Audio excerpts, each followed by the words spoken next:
주민은 참여할 때 주인으로서 권한을 행사할 수 있으며 참여하는 주민에 의해서 풀뿌리 민주주의가 완성된다는 주민 자치의 기본 정신과도 맞닿아 있습니다.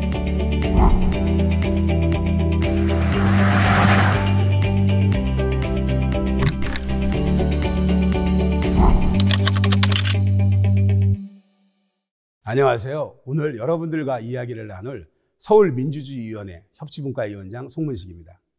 국가의 주권이 국민에게 있다는 이야기처럼 거창하지 않아도 우리는 주위의 아주 사소한 변화를 위해, 그리고 나와 우리의 공감대를 이끌어내기 위해 직접적으로 행동해야 할 때가 있습니다. 그래서 서울시에서는 시민들이 시정에 보다 적극적으로 참여하고 시민들의 권한을 더 많이 부여할 수 있도록 서울민주주의위원회라는 모델을 도입하였습니다. 행정과 시민이 함께 참여하는 합의제 모델인 셈이죠. 오해는 하지 마세요.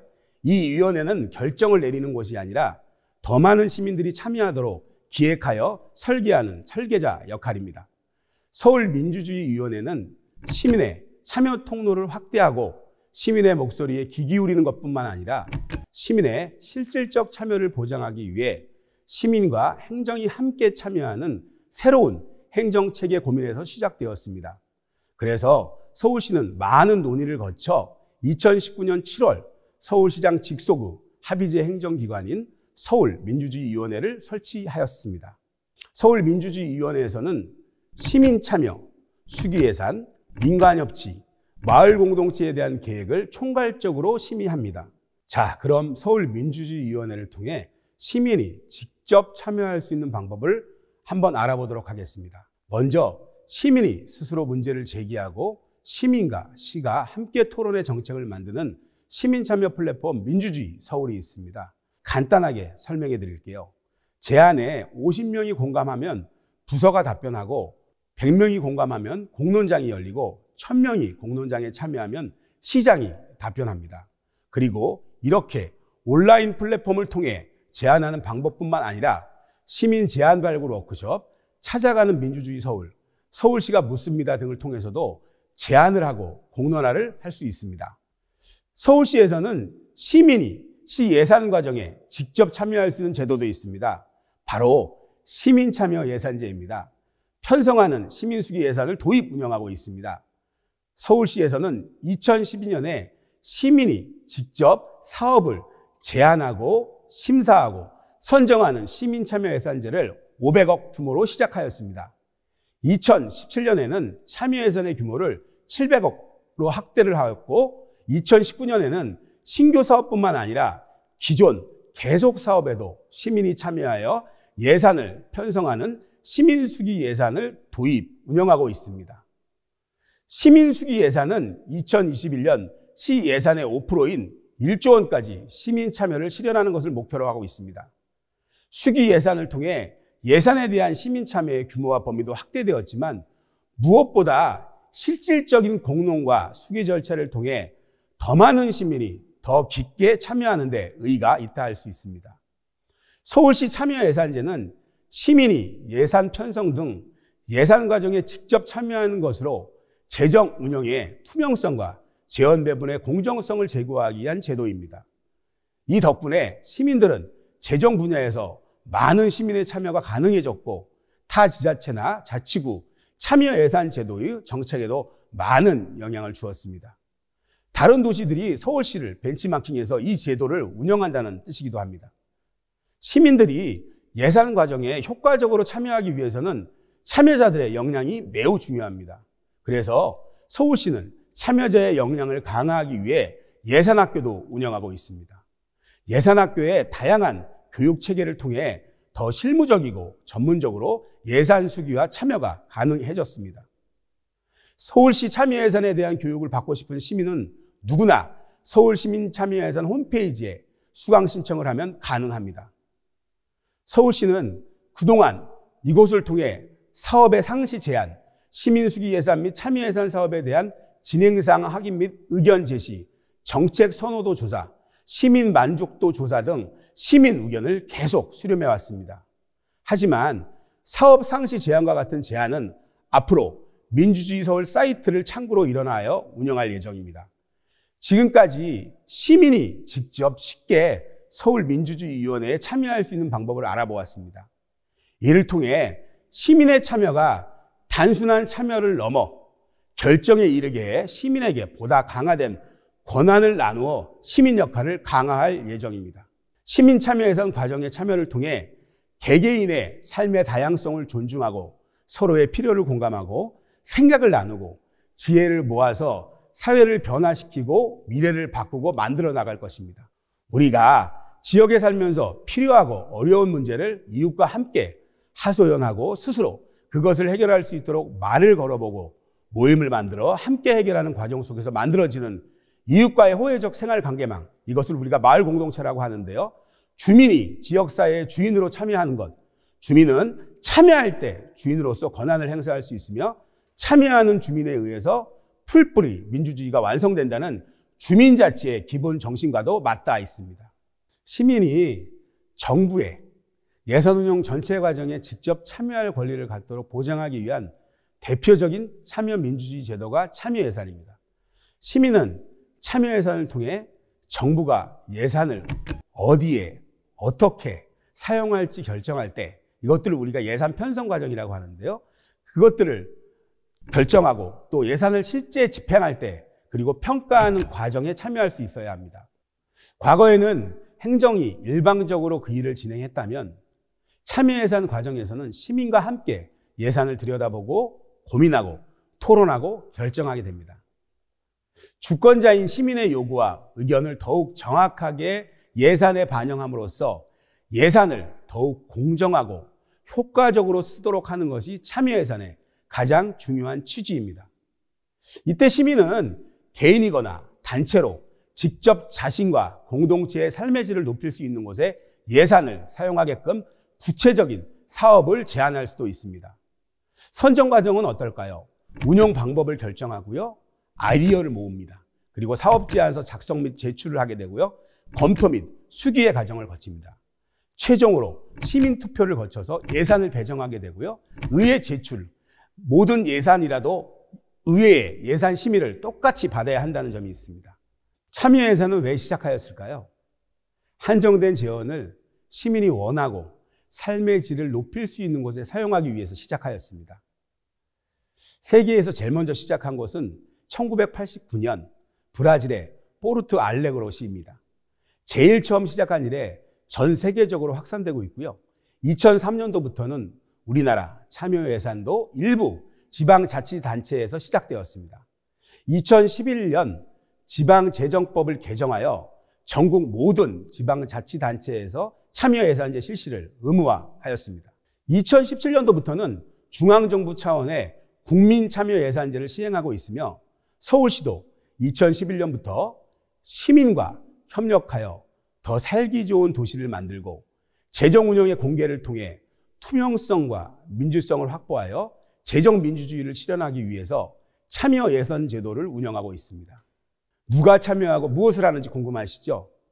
국민 참여 예산은 대한민국 국민 누구나 참여할 수 있으며 지방자치단체에서 운영하는 주민참여예산제는 일반적으로 해당 지역에 거주하는 주민이 참여할 수 있습니다. 서울시는 거주하는 시민뿐 아니라 서울시에 있는 직장, 학교에 다니는 시민도 차별 없이 과정에 참여할 수 있습니다.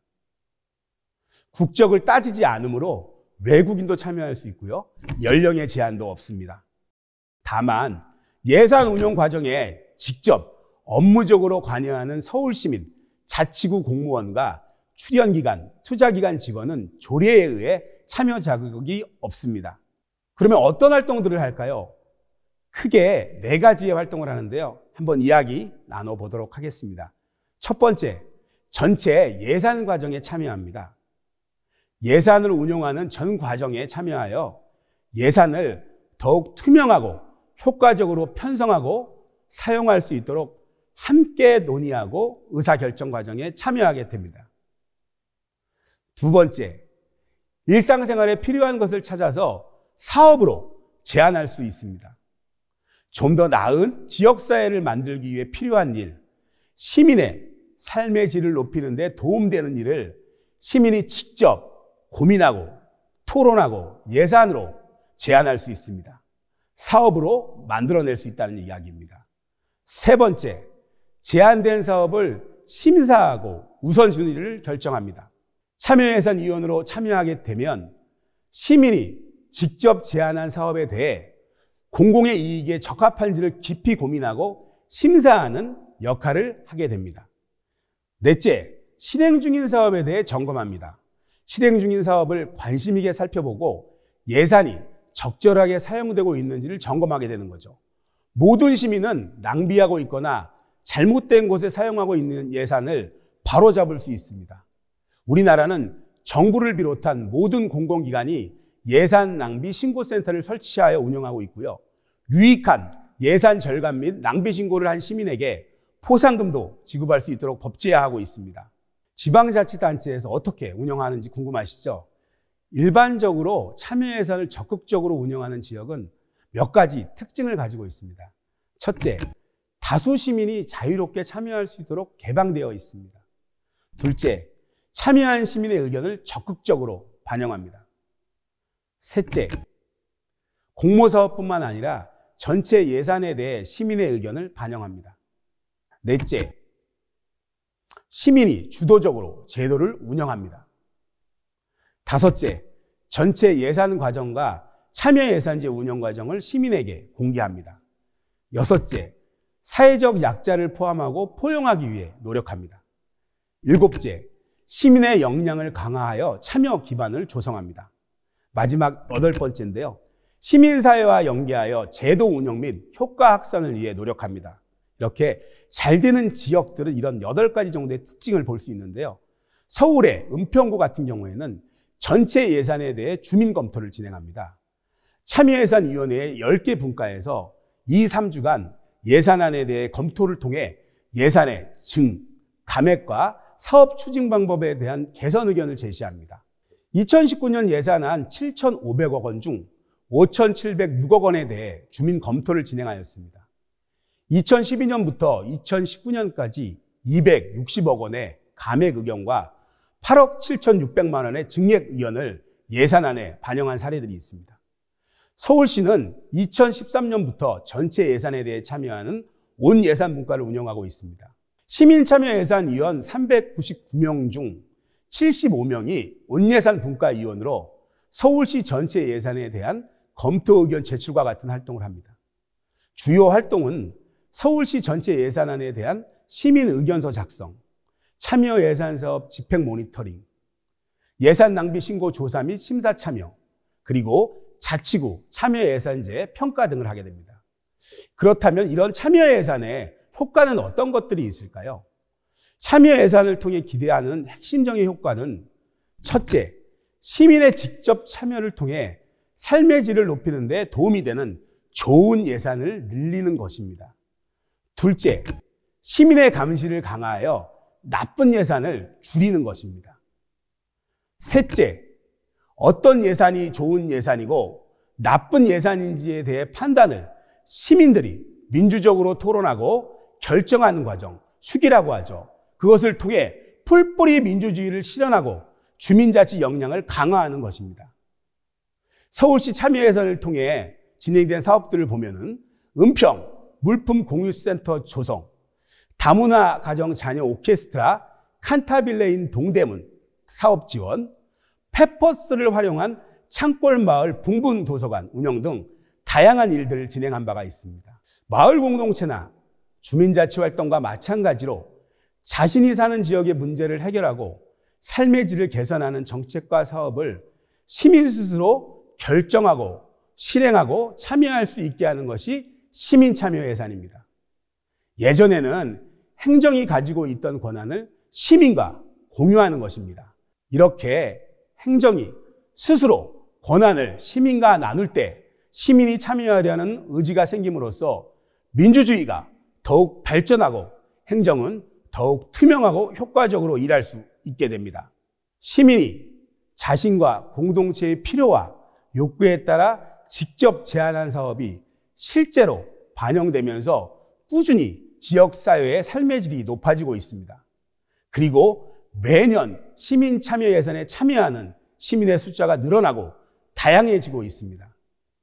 더 열린 참여를 통해 사회적 약자나 소외된 사람들의 목소리를 더 많이 담아내고 있습니다. 시민참여 예산을 통해 우리가 사는 지역사회를 더 나은 곳으로 바꿀 수 있습니다. 시민이 결정하는 민주주의 도시 서울을 함께 만들어주세요.